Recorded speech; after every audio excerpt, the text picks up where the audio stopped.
There's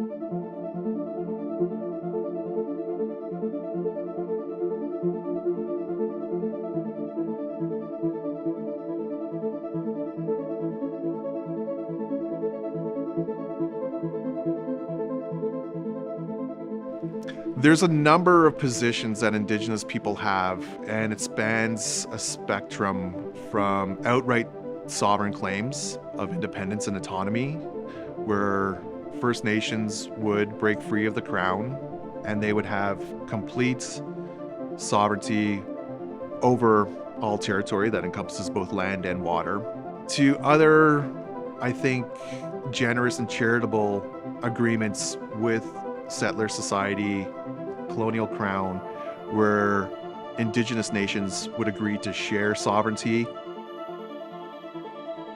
There is no single approach to advancing the claims of Indigenous peoples. The Crown must act honorably and come to the table as a nation-to-nation partner in order to advance reconciliation in Canada. There's enough space to be able to support Indigenous nationhood and nation rebuilding, no matter which vehicle you decide to drive. And that could be whether it's a treaty relationship or a fisheries arrangement or co-management of lands and resources or parks. But I think the self-government model is actually the model.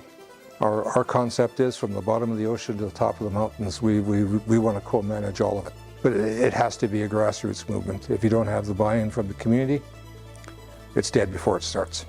Yeah, I think co-management structures are evolving, and to us, they're just now normal parts of our governance and our relationship with the Crown and within provinces and territories in which we live. While some nations have co-management agreements, most still rely on the Crown's constitutional obligation to consult and accommodate, which rarely requires the consent of those affected nations. We're at a point now where we've gone so far astray from those core principles of treaty that there needs to be a conscious exercise to be coming back to it. I think the United Nations Declaration on the Rights of Indigenous Peoples captures a lot of those values through the doctrine of free, prior, and informed consent over use of lands and territories. Free, prior, and informed. The informed part is the tough part of the conversation, and that's capacity. And it needs to be funded. So therefore, there has to be a longer conversation. Don't be afraid of it. We would need the recognition of our sovereignty and rights to self-government or to govern over this particular territory in partnership with the Crown, to live up to not just the spirit of it, but the express and implied verbiage and rhetoric of the Royal Proclamation. I don't like the concept of somebody 4,000 miles away managing my resources. We know best what's going on within our territory, and we should have a say in how that is managed. There are outstanding questions about what ministerial oversight in a co-management world in a modern treaty space means.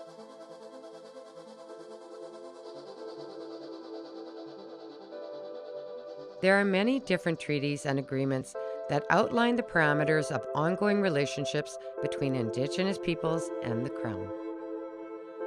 So that relationship of treaty is one that was intended to be built over time, that was meant to be renewed, that was meant to be a checking in on what are the parameters of this relationship, how are we going to navigate it, and what needs to be adjusted in that relationship over time. It's about, like holding my government accountable, trying to address and deconstruct and kind of help dismantle these systems that are creating so much oppression. I think we need to live in this world in fundamentally different ways. So I don't think that any tweaking of the status quo is going to do it. So I see much more broader and sweeping changes being necessary.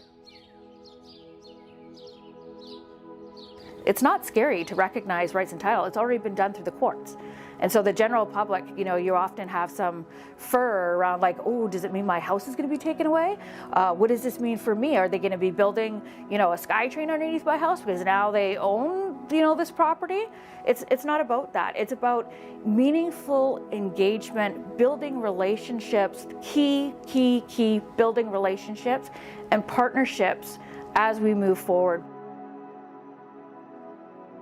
Relationships will help build better understanding over time and help to achieve reconciliation. In addition to governments, allies have an important role to play. We need allies, we need other champions, other voices to continue to push governments, push people to actually be part of reconciliation. If it is people's calling to come and help with the implementation of these agreements,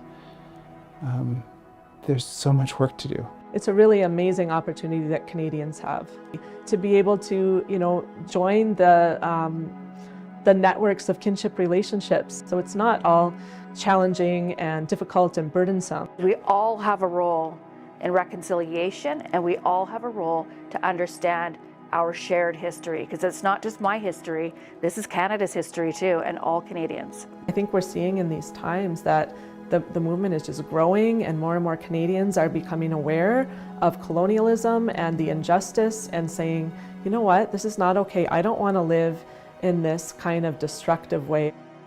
I think it's important that we act on understanding, we act on, our own personal responsibility to find the truth. First thing that has to happen is trust has to be built, and that's the biggest thing.